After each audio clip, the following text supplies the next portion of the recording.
So hello, everybody. Welcome to the first panel. I'm very lucky to be joined, and we're all very fortunate to hear from two very extraordinary and brave filmmakers, just to my left, and to two of LA's finest entertainment and media lawyers, a little further down the panel. I'm not going to do extensive introductions. They're all in your programs, very nicely laid out and very nicely explained. But let me start with the gentleman to my left, Ed Zwick, who is a producer, a writer, or director, as you'll see in the materials, and you could see on his IMDb. He has been involved in many, many projects. I presume that many of you are fans of both the television shows and the films that he's produced, directed, written, including Glory, Legends of the Fall, Defiance, and many others. He's also won many honors and awards from all of the academies and award-granting institutions. Rather than going through all of those, though, I think we'd like to talk about the work and in fact, see some of the work. And in particular, Ed has tackled a variety of different interesting and difficult subjects. One in particular is a film that many of you are probably familiar with, which is called Blood Diamond, in which Ed tackled controversial subjects like conflict diamonds, child soldiers, and corporate and consumer responsibility. And before we start the blather, I think maybe we can show a quick clip from the film. So if you could put on the first clip from Blood Diamond, I would appreciate it.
Sensationalist magazine article.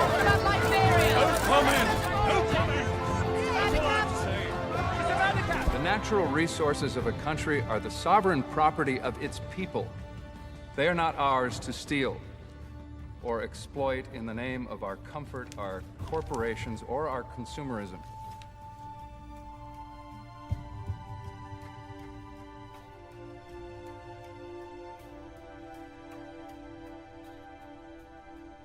They're ready for you, sir. The third world is not a world apart, and the witness you will hear today speaks on its behalf. Let us hear the voice of that world. Let us learn from that voice, and let us ignore it no more. Ladies and gentlemen, Mr. Solomon Vandy.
let me ask you, there are lots of stories out there to tell, and you've told many of them. What makes you choose a challenging subject like this and decide to make this film?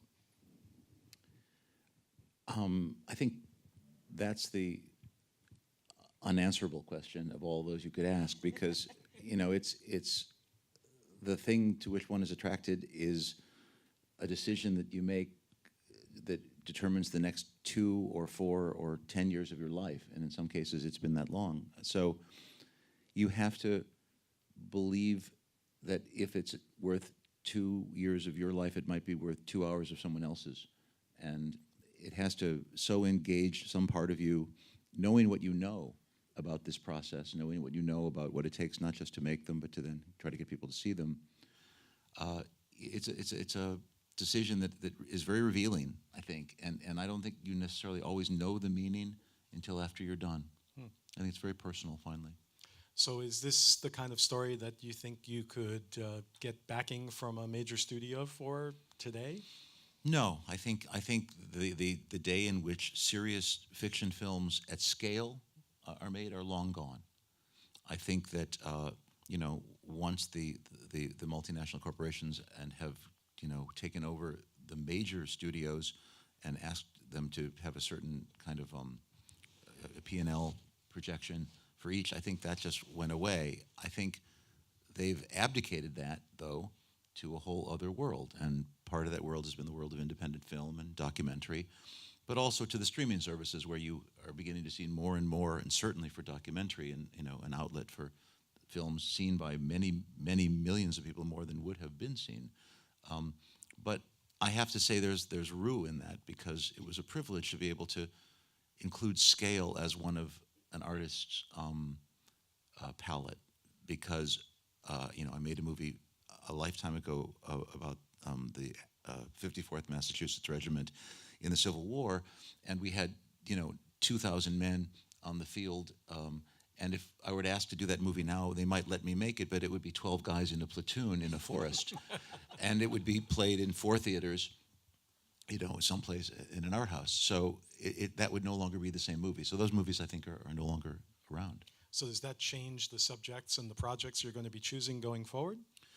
No, I just think that I've had to try to find other places and means of financing them, and places where they might be shown. The one thing that I have somehow determined in my life is that I have to know why I'm getting up so goddamn early in the morning. So can you tell us a little about your current project, Trial by Fire? Yeah, it's a good example. It's an article that David Gran, who's a wonderful journalist, wrote in the New Yorker 8 years ago. I optioned it with my partner on this project, a woman named Alan Stewart, who had a small fund, and we were able to option the project. It took 8 years to develop.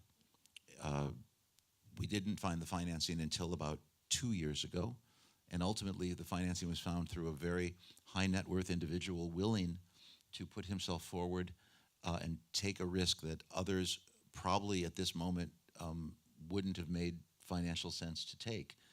And in that sense, we're increasingly at the behest of a more philanthropic impulse on those who can afford to do it and feel maybe, whether it's responsibility or tithes, I don't know, but are willing to do such things. So how do you go about attracting those kinds of funders and picking those kinds of projects then? I think you get turned down by so many until you find one willing to do it. I mean, I know there are a number of ways that you can put together consortiums and different groups.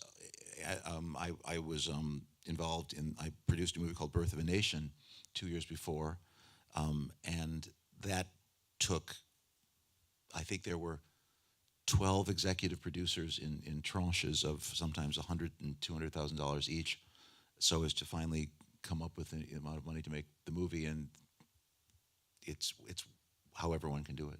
Okay. So Trial by Fire is a biopic, right? It's Yes. about a wrongfully convicted man in Texas who was ultimately executed. talk a little bit about the ethical responsibilities in telling a story like that, where it's so rooted in history, but many of the people are still alive and still Sure. actively involved? Well, I mean, my background was first long, long ago as a journalist and even as an academic, so the permanent record is important to me. And I think in the absence of people really studying history as they might, and it's, I think that film, for better and sometimes for worse, is that permanent record.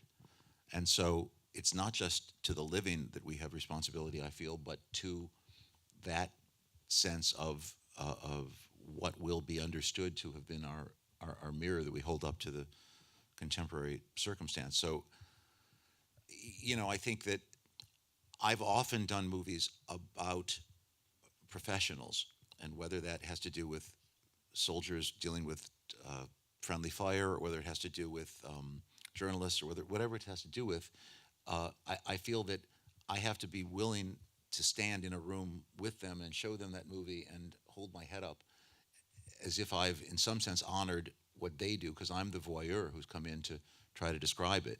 So that's the place where I draw the bright line of my responsibility is, the people who actually are living those lives. And in this case, sometimes the living, sometimes the dead, those who knew them, those who wrote about them, and on. So I was struck when we were watching the clip of the text about the Kimberley process at the end of Blood Diamond. Can you talk a little about why that's there and why it was important? Well, I mean, it's funny that I think that Bonnie Bonds is going to be here tonight talking about even the campaign. Maybe there she is in the front row, but I think this may be a provocative thing to say, because as I look at that, and it was 12 years ago, and we had a very robust engagement with De Beers and a lot of those who sought to really take us on from the very beginning, that I think it's a pretty good case in point of what can work and what doesn't necessarily fulfill the expectations of a socially conscious film, which is to say, we created something in the parlance of the culture. That word Blood Diamond becomes important, and it enters the vocabulary, right? And I think has increased consciousness. At the same time, the Kimberley process has not entirely worked. And however much we celebrate what was created at that moment, I think it's a little bit fatuous to suggest that a single film of any kind may have indeed affected complete social change. It is merely adding one's voice to a chorus that you hope aggregates into something eventually. And maybe we were a part of it, but I don't think we necessarily solved something. So the lawyer in me was really interested in that, because I wondered about what the impetus for adding that particular text was. Was that the pushback from De Beers? Was it legal advice and counsel? How did the lawyers fit into that whole process for you? Well, the lawyers were rather concerned when De Beers, threatened legal action and instituted a $6 million disinformation campaign against us. But in fact, we were on very solid ground. I worked with a wonderful group called Global Witness, which is an advocacy group in England, who had been very instrumental in leading to the Kimberley process, and they had extraordinary lawyers who vetted the film, and who there's a litmus, and I'm sure the lawyers here will talk about this better than I could, about where one is exposed, and where's that gray area between that exposure and where you're safe. And I think obviously the filmmakers are always trying to push toward what is the gray area, and the lawyers are always trying to keep you within the safe zone. And it's a very engaged kind of set of conversations that happen between filmmakers and lawyers. Dan, Well, I think the trick, if I can, I'll jump into that. Just part of the trick of doing this kind of work is to not kill the creative process. And I think sometimes, if you've ever seen those cartoons where they show the newspaper going into the lawyer's office, it comes out and there's nothing but holes in the paper, and that's sort of the perception of lawyers sometimes in dealing in the creative process. And I think the goal, at least for folks that do what I do and what Dan does and what Dale does, is to help the creative process without stepping on it, so that we're trying to make it legally safe enough for you to do what you do without sucking all of the blood and the interest out of the project. And I think that is a really fine line. So and how does that happen, Kelly? How do you do that? Well, part of it is I guess, knowing my own boundaries as a lawyer, and that what I'm there for is to give advice on legal risk. It's ultimately the client's decision on what kind of legal risk they're comfortable with. And if you tell them, you can put this in or put it in this way, but here's the likelihood that we would have a lawsuit and the likelihood we would be able to win or not win that lawsuit, and the client can make the decision as to what they're willing to do in terms of pushing the envelope. The other thing you can do, which some clients are more receptive to than others, is to say, now if you did it this way, if you could tweak it this way, if like in your current project, if you can mention the court record as being the source of that information, then you get a whole range of protections you don't get if you're just doing an interview with someone. So to try to create some dialogue where you're making suggestions that hopefully aid the project without getting in the way of the really creative people who are trying to tell a story. I'll second that. I mean, clearly the lawyers are not the censors. We don't take a script or a video and say, you cannot do this, absolutely not, take this out. Well, yeah, I guess there are some possibilities, some cases where that might happen, but in general, we don't do that. But what we do is analyze the risk and provide some sense of where safe harbors might be, where there's extreme risk, and what the in-between is. And really, it is up to the filmmaker ultimately to decide. A question, is it to the financier, but also to the bond company? Because they're a very important player in this equation. You're talking about insurance companies. Yes. Yes. So there's E&O insurance, errors and omissions insurance, which is required to be usually required to be acquired before any particular film gets distributed, whether it's on television, streaming, or the theaters. And so to get that E&O insurance, it has to the script and the video has to be reviewed and accepted, vetted in some way. And very often the insurance companies will require lawyers to provide opinion letters where they analyze the risks and they say it's okay, this is not licensed, but it's fair use, or this particular portrayal is not defamatory, and so forth. And sometimes at that stage, there is a give and take, and sometimes the insurance company will say, we are not going to insure that portrayal, or you have to change this or that, or cut this scene, or sometimes there is some Without which that artist becomes personally liable. It can be in some situations, but usually it's the company will basically have to take on that risk, whether it's because a particular claim from that individual or that entity will be excluded, or maybe there's a really high deductible, in which case the company will be on the hook for claims that come within the deductible. So let me let you off the hook for a couple of minutes, Ed, and let's move to Amy, because we've entered a realm that Amy has been living in with her films for the last few years. For those of you who have not had a chance to read your programs, Amy has worked on a number of very high-profile films about sexual assault in the military, The Invisible War. I'm going to show you a clip in just a moment of that. And also The Hunting Ground, which is about sexual assault on college campuses. And they've been controversial. They've taken a pretty strong stance on well, in particular, The Hunting Ground. And they've led to some real impact and changes. So why don't I show you those clips? Let's look first at The Invisible War, the one about sexual assault in the military.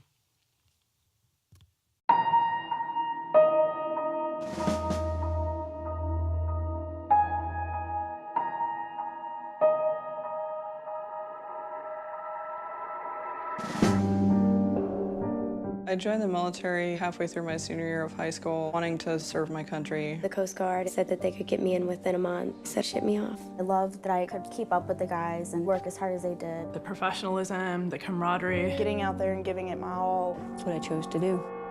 Everything changed the day that I was raped. I've never seen trauma like I've seen from veterans who have suffered military sexual trauma. This goes everywhere with me. You always have protection with Jesus, but sometimes you need just a little bit more. Most Americans assume there is access to a system of justice. You'd see a guy get 5 years for drugs and 2 weeks for rape. They let this man get away with everything but murder. They gave him Military Professional of the Year award during the rape investigation. It was a laughing matter. He says, you're the third girl to report rape this week. You guys like all in cahoots? You think this is a game? About 500,000 women have now been sexually assaulted in the U.S. military. Civilians see it as being a military problem. Anybody can be a victim of sexual assault. Rapists are repetitive criminals. Why would they stop? They go on to literally prey on women and men, girls and boys in our neighborhoods back home. It's very difficult to do a story on the most powerful institution in the world. The Department of Defense has a history of covering up sexual offense problems. I don't know who you think elected you to defy the Congress of the United States. What is it you're trying to hide?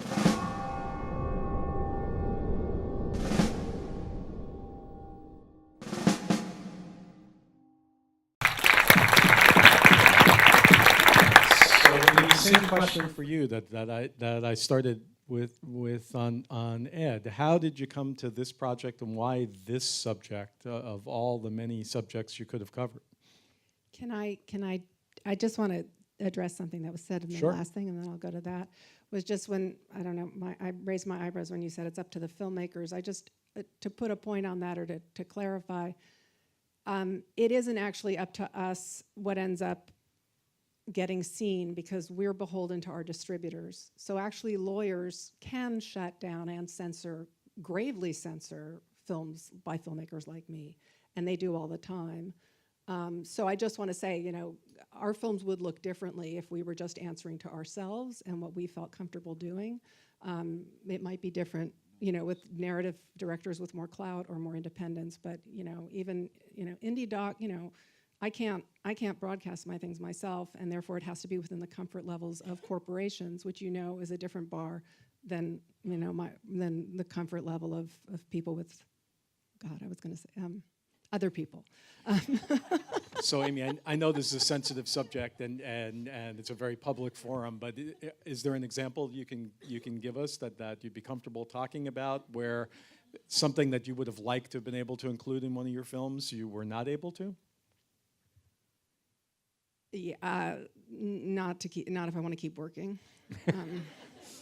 But just all of our films. I mean, it's like I lost a summer to battling with an extremely powerful distributor over a film that was unimpeachable, absolutely unimpeachable, because of honestly, irrational biases and misogyny. So, there you go. So in light of all and speaking of which, yes. and back to why the other time I raised my eyebrows was when he said the controversial film. I don't know. I mean, I don't know that truth's controversial. Controversial is what was tagged. The Hunting Ground became a controversial film because it had a white noise campaign against it, and that was their buzzword. So to discredit us, they said it was a controversial film. And what I don't like is that everybody has now picked that up, because then the left and right took that as, a headline because it gets clicks. And there's nothing controversial. There's been no lawsuit about my film. There's nothing. If Hunting Ground's controversial, then everything I've ever done is controversial. And I don't see anyone knocking on my door complaining about, the 8 other films I made. All right. With that as a cue, let's play the impact reel for The Hunting Ground, and then we'll come back and explore this a little further. As soon as I found out about Berkeley in my AP US history class, I knew I need to be at this school. This is the perfect school for me. The first few weeks, I made some of my best friends, but 2 of us were sexually assaulted before classes had even started. I went to the Dean of Students' office, and she said, I just want to make sure that you don't talk to anyone about this. They protect perpetrators because they have a financial incentive to do so. The problem of sexual assault on campuses is enormous. I think it's fair to say that they cover these crimes up. There's a lot of victim blaming. He lectured us about how we shouldn't go out in short skirts. They told me, despite the fact that I had a written admission of guilt, that what I presented to them could only prove that he loved me. Universities are protecting a brand. Campus police cannot contact an athlete. He won the Heisman Trophy with his DNA rape kit. Just sit down with the students and ask them, where are the hot spots? SAE, sexual assault expected. Her rapist's name matched the name of 2 other cases, and he was allowed back on campus. The message is clear. You're not going to win. We started seeing, what was happening at campuses across the country. Why has no one connected the dots before? These students went from sexual assault victims to survivors and now activists. My name is Carolyn Luby. My name is Alexa Schwartz. My name is Ari Mostov. This is a national problem. We are fed up!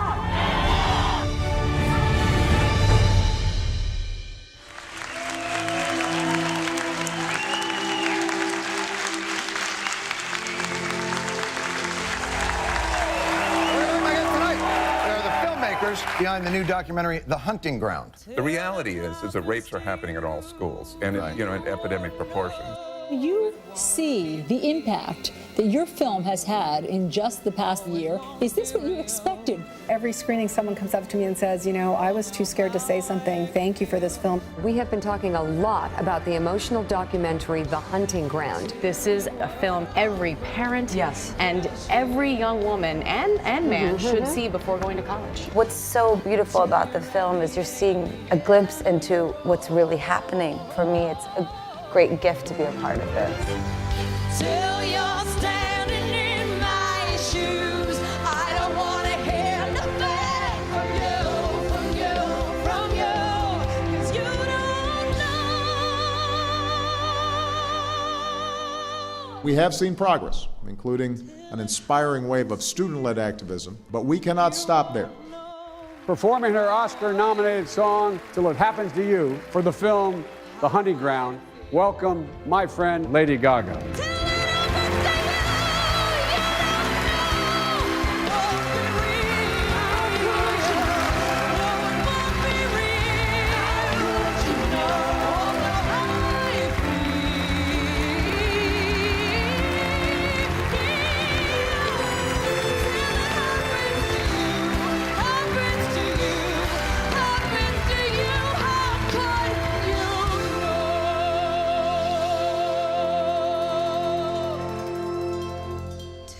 Happens to you, you won't know how I feel.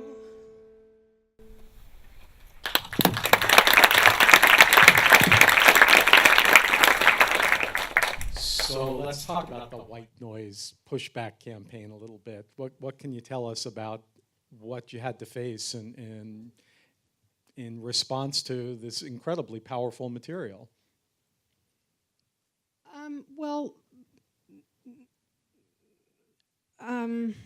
We initially made a film that you saw the trailer for, The Invisible War, and that talked about the epidemic of rape in our military. And it came out about 2 or 3 years prior to The Hunting Ground, and critically acclaimed. It's now a training tool on most military bases. We had a screening inside the Pentagon for all the wing commanders. So my point there is that wasn't a controversial film, and it was extremely aggressive and hard-hitting. It pointed out a problem in the military. The military, I don't know what word to say. They didn't embrace the film, but they accepted it as a critique and not an attack, right? And they said, we want to do better, we can do better, and they didn't come after us. 3 years later, we made a film about virtually an identical issue, a sexual assault on our campuses, how it's an epidemic. And we made analogies, between the ways in which, as now we're seeing in the entertainment industry and other fields, certain institutions have perfect storm conditions to have these crimes happen at a higher rate. It's not like crimes don't happen, rape doesn't happen everywhere, but there's perfect storm conditions on the military, on college campuses, in certain industries, where you can actually, give cover to these crimes in a way that's fairly unique, and so you have these epidemic numbers. So this is pretty much the same film, right? It's on, and yet that film was virulently attacked. If you Google it, even now, and so and basically it went after, obviously higher education, and in particular, it profiled. It was about all schools. There's not like any particular school is.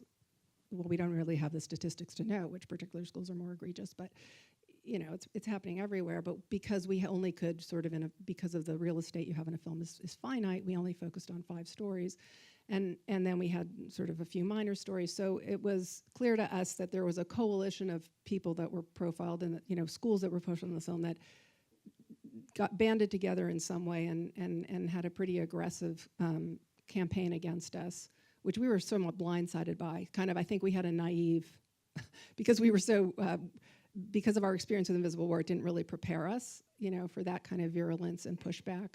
And it has been grueling, and it actually did affect a lot of things all the way down the line, including, scaring distributors and scaring people in the film, and just had a horrific impact. I'm just grateful that, I think, though, as Ed eloquently said, like, movements and social change are all these different elements and pieces. And I do think that moment at the Oscars when Gaga stood up, when Gaga was on stage with 50 student survivors, and I remember being at the Oscars and, like, standing ovation, and, Kate Winslet crying and Brie Larson grabbing me, and, I think that was sort of a aha moment, a subtle one, but for the industry, and sort of helped to usher in and catalyze, the whole activation of the entertainment industry in the wake of those articles in the New York Times, which everybody knew about. But I think seeing these people, and it was because also that video went global, so I think,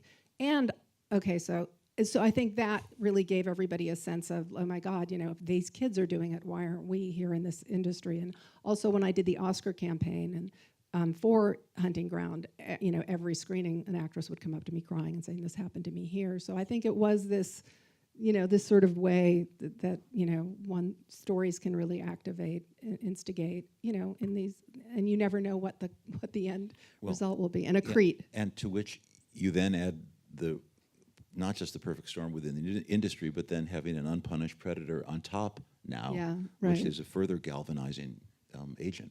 Absolutely, yeah.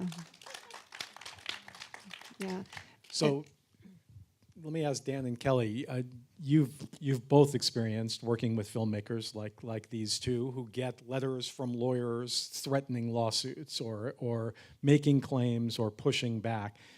What's the reaction? What do you do on behalf of these clients to help them to get these projects to fruition?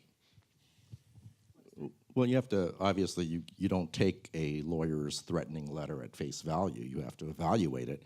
There are certain lawyers in town who, have sort of a reputation for aggressively, protecting their clients from negative publicity, and will fire off a letter, sort of a standard, be careful, don't do this. You're being very govern polite. yourself accordingly, et cetera.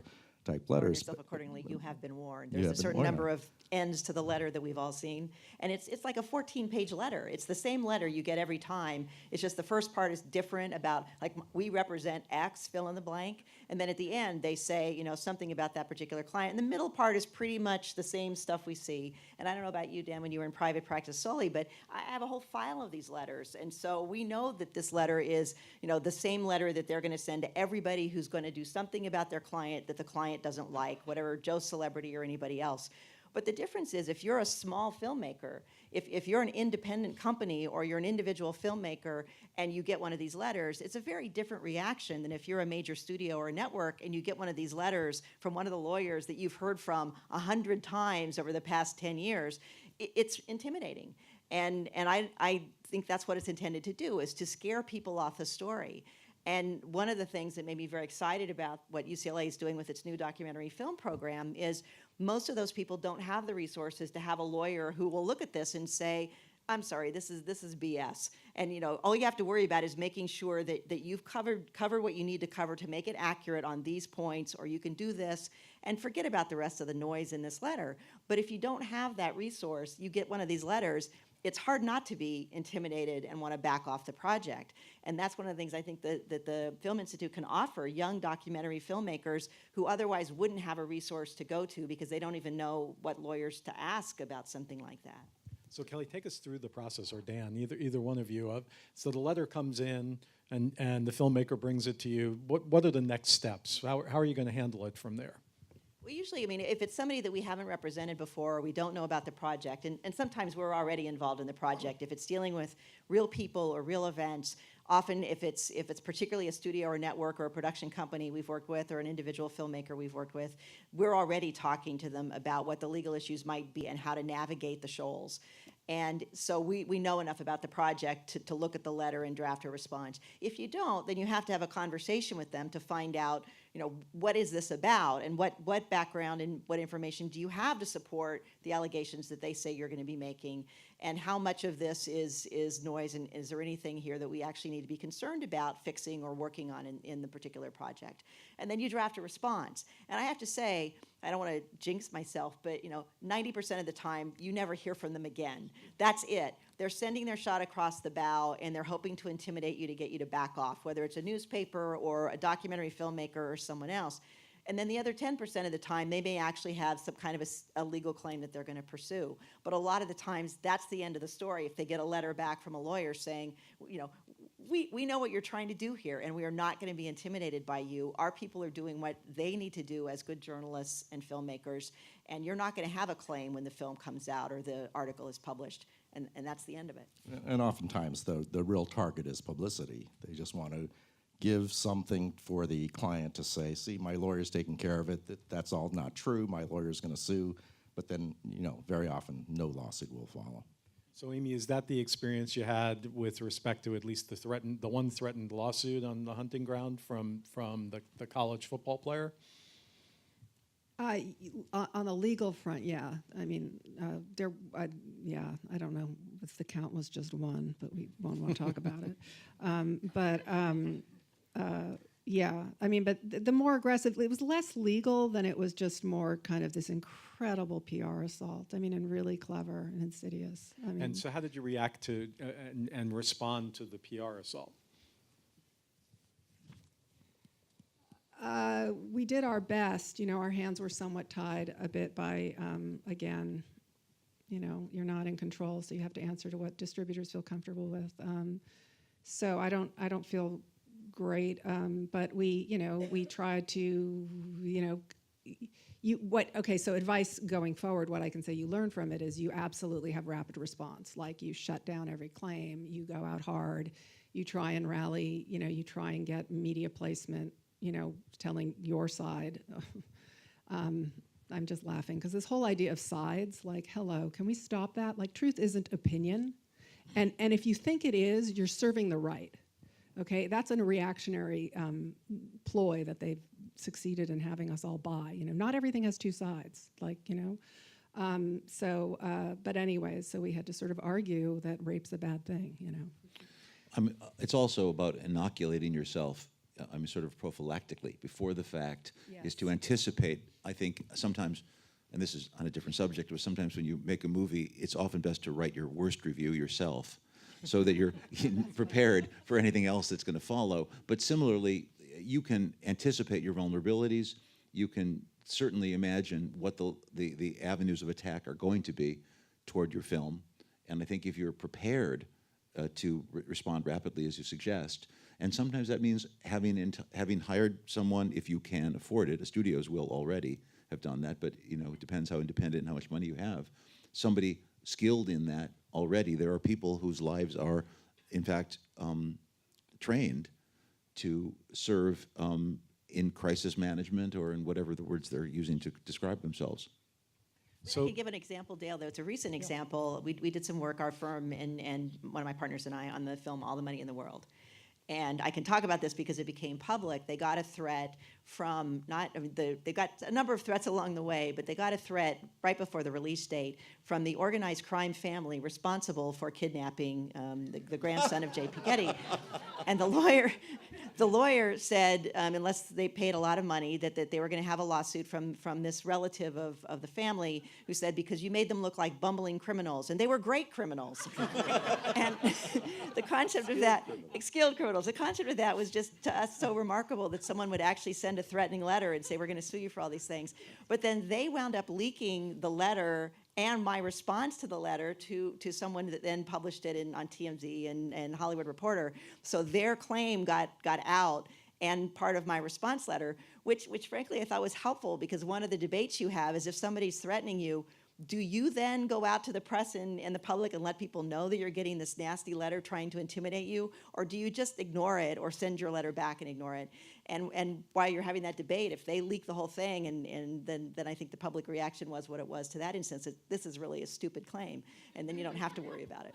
Amy, I want to let you expand on the point that you were starting to make about balance. We hear a lot these days in the era of fake news about the need for balance and both sides to be heard on all subjects. It makes me crazy. That's it's not an accident Fox News' subtitle was fair and balanced. That has to be seen as a marker for reactionary politics when you start talking about balance, because it's only power that doesn't want balance, right?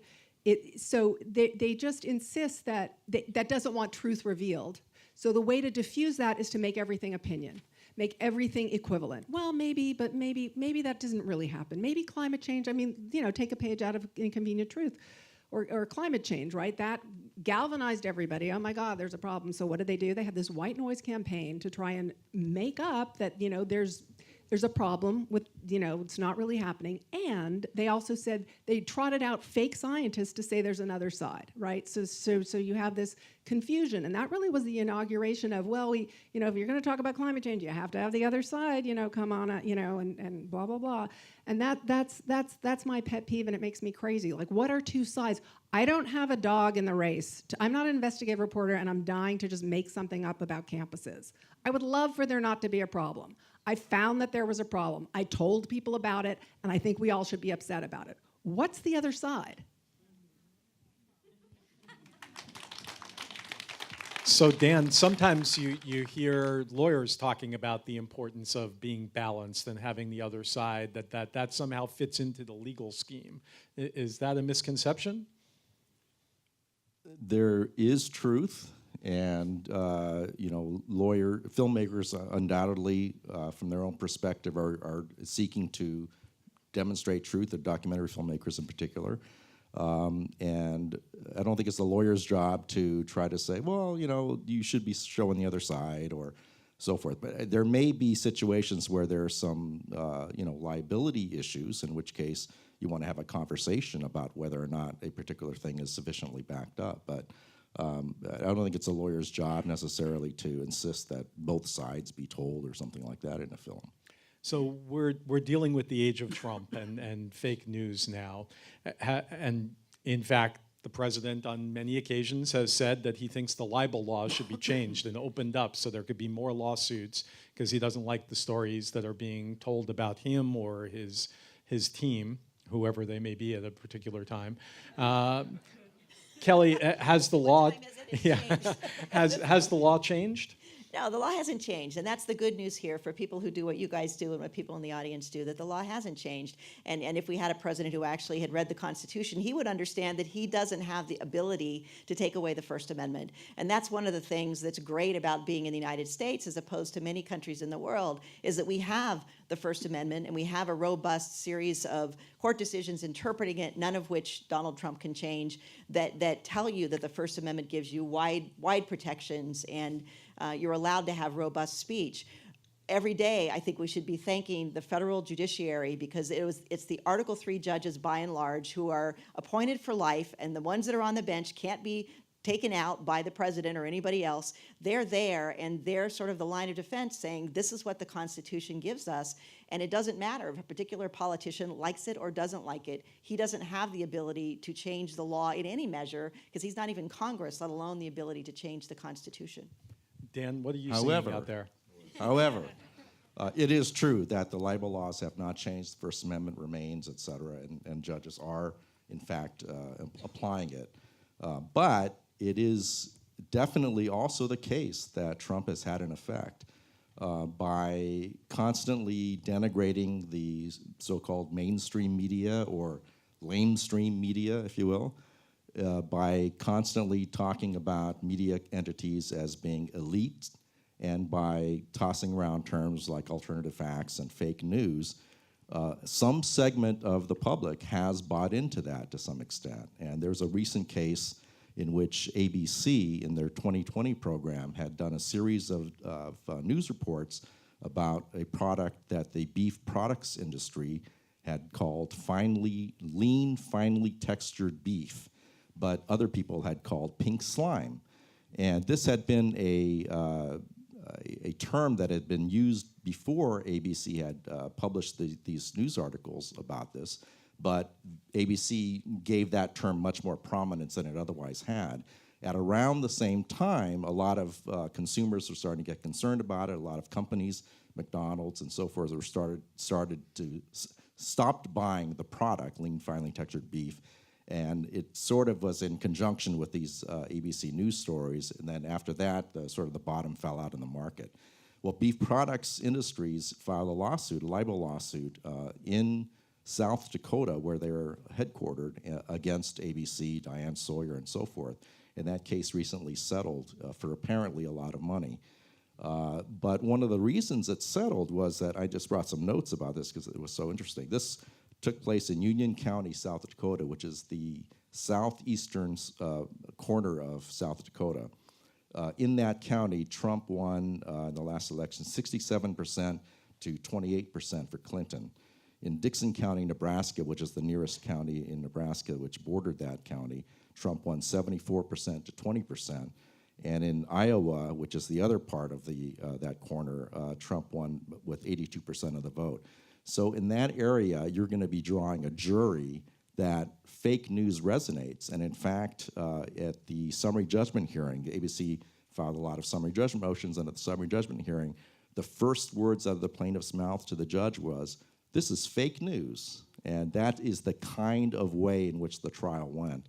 And so it was settled. And so it definitely, that's a kind of a unique case, but it definitely has had an impact on juries in some places that they're willing to disbelieve news. They're willing to disbelieve facts. All right, so I don't want to leave everybody all depressed about this or worried about it, and I want to let Kelli speak to the First Amendment implications of the case. But even before we get to that, I don't want you to leave here without knowing that Amy hasn't given up on telling her stories. And can you tell the audience a little bit about what you're working on with respect to Hollywood going forward?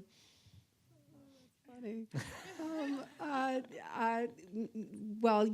We when we finished, this is interesting because it's back to what Ed was saying earlier about his muse, and you said, what is your muse? And I was thinking, like, well, why do I do the work I do? That's also the question you asked me and I didn't answer. And it's interesting, it's always from us, it's from a story that someone tells me, at least, that haunts me, and then I feel responsible to that story, and that's really why I get up in the morning, or why it's so important, and that's what drives me. And so basically from when we did that Oscar campaign and the actresses coming and saying, oh my God, this happened here, and just telling me their stories. And then I happened to be at Sundance, and this was in 2012, I guess, and I was on the jury, and I just at some women's dinner was seated next to Rose McGowan, and she grabbed me and said, "Oh, you made The Hunting Ground?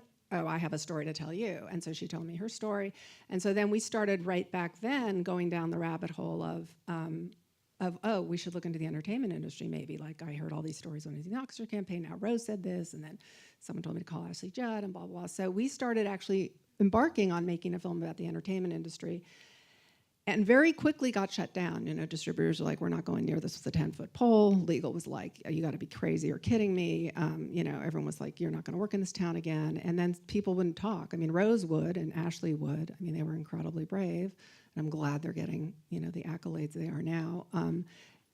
So we just said, no, okay, we actually were on another project, so we put a pin in it. And then the second the Weinstein, the New Yorker and the New York Times articles broke, my cell phone exploded, and everyone was like, how much money do you need? You still doing that movie? We'll give it to you yesterday. So we jumped in, and now we're doing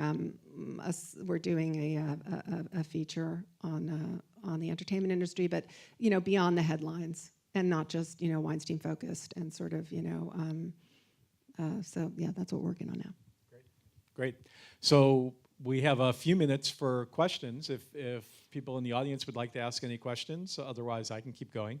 Yes, are there microphones? Here it comes. Hang on one second.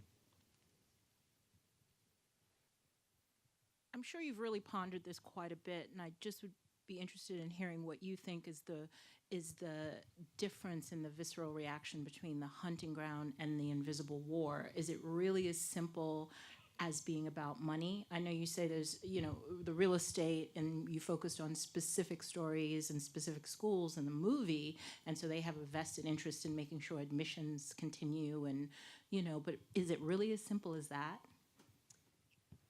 I wish the camera wasn't rolling. Let me just say it this way, and you do the math or make your own conjectures. The military, who are the predators in the military? Are they the most empowered people in our country? Who are the predators in institutions like Harvard, Yale, Stanford, They're white men of privilege who don't want you to limit their power to do whatever they want with women's bodies. So I do think it's about, like, we messed with the wrong predator. It's interesting, right? So I think it was that. I think it was, it's a different constituent of power, and these people aren't going to let their power go lightly, and so they're going to go behind the scenes and play super dirty, to protect themselves.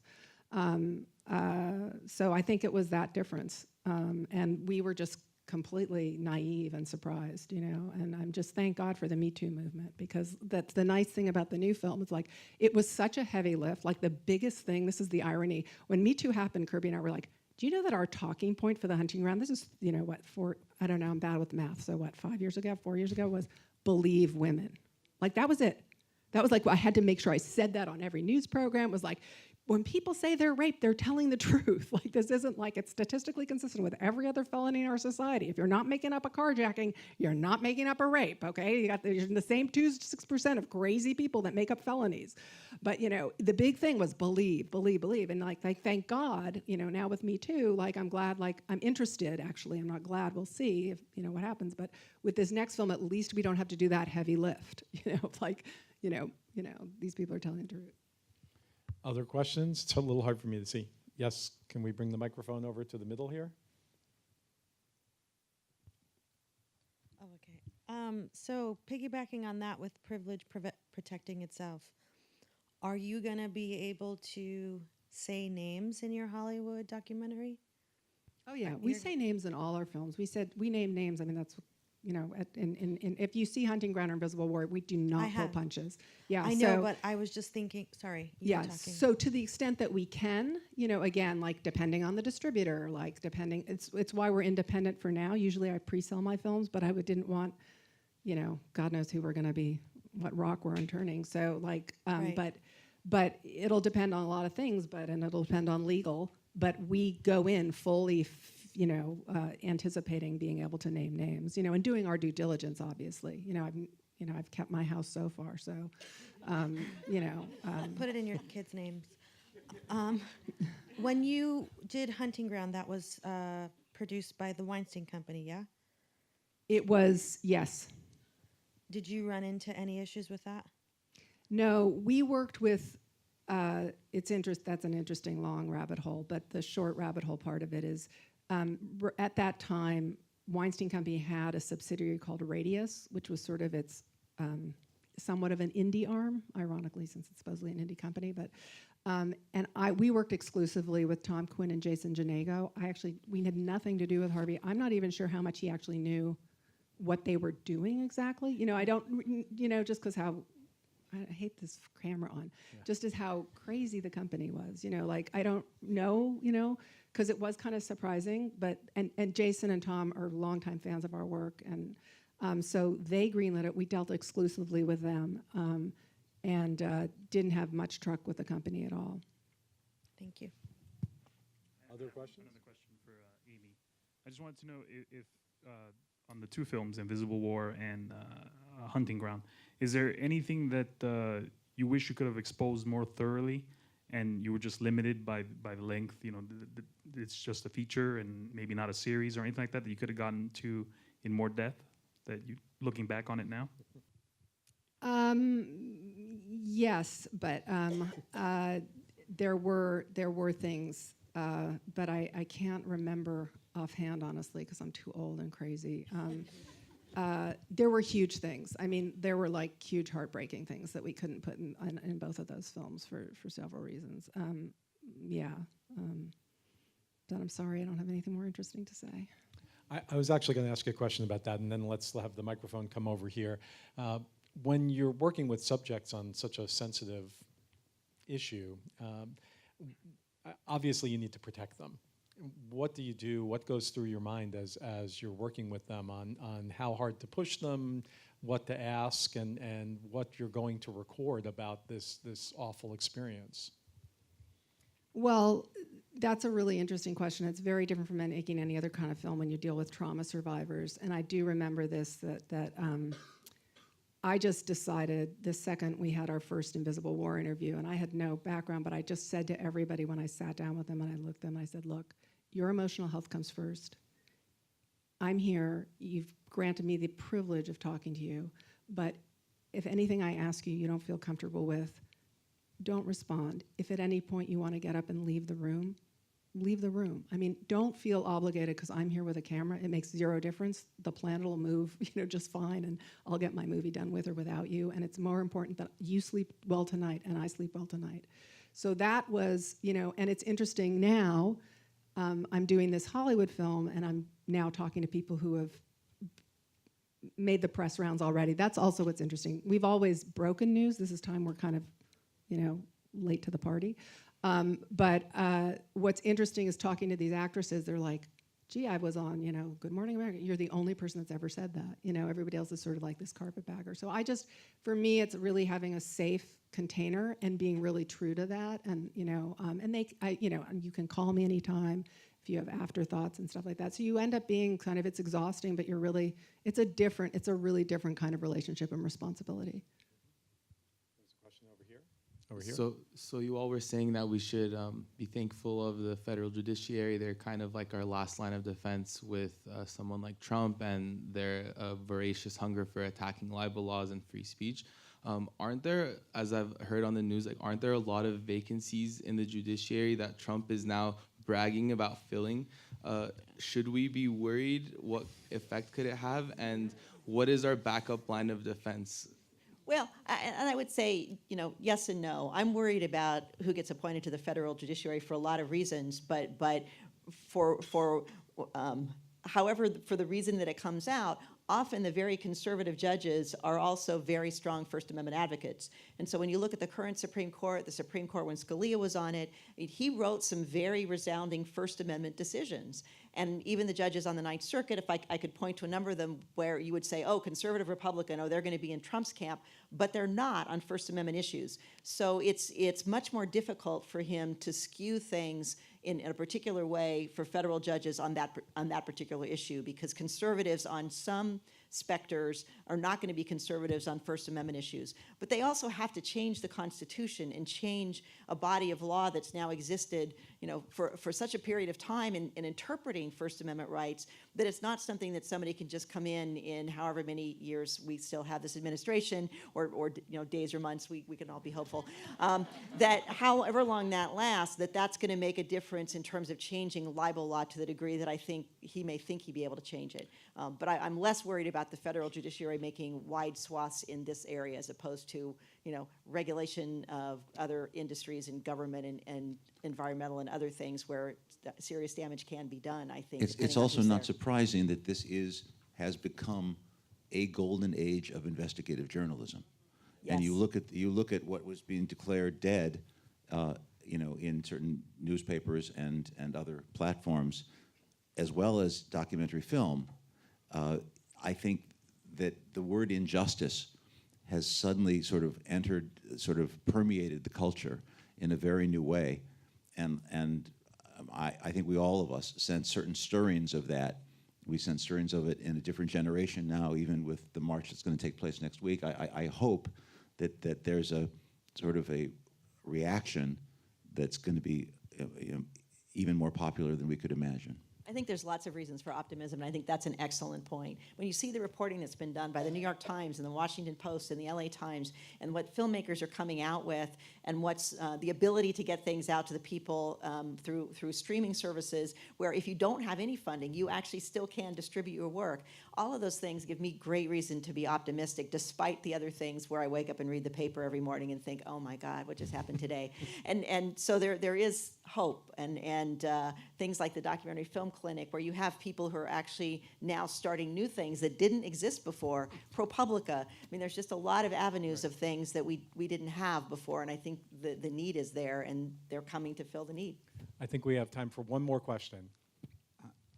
I don't want to go into attacking corporations per se, but I think and this might be for the lawyers, if a company is, they don't have legal grounds, but they know that people won't buy Nikes if their star football player is implicated, or they won't buy the holiday season won't be as robust for diamonds, so that the legal line isn't libel. The legal line becomes something else, and the corporations start pushback. How do you deal with the distribution streams and the studios who don't have real legal grounds but continue the corporate desire to say, this film is not going to help me sell my Nikes or whatever? Well, I mean, there was, as I said, it was a $6 million campaign on the part of De Beers. They also enlisted people like Russell Simmons. They tried to get Nelson Mandela, who was on the board of De Beers, because they had contributed significantly to his anti-malaria and his poverty campaign, to write letters to Time Warner about the film. So, they will use any means. I think it's really about some calculation that has to have taken place before the fact as to what it is one is going to be facing. And the interesting question would have been if De Beers had been owned, say, by Time Warner, when there is that kind of that cross-pollination or that pollution in which corporations, and in fact it has happened in many cases, increasingly will, as these sort of hydra-headed corporations have their hands in different avenues, when one aspect of a company, and it happened, in fact, I'm sorry, what's the case that just happened at Newsweek, in which those reporters were questioning the actual prosecution of a story that the publishers deemed to be antithetical to the interests of the magazine, which led to the quitting on the part of several on the editorial and repertorial staff. Very recent case. Yeah. Well, I think we've run out of time, although I wish we could have more. Please join me in thanking this terrific panel. And we're going to take about a 15-minute break now before the next panel comes on. And I hope you'll all stick around because I think it'll be just as interesting. Thank you.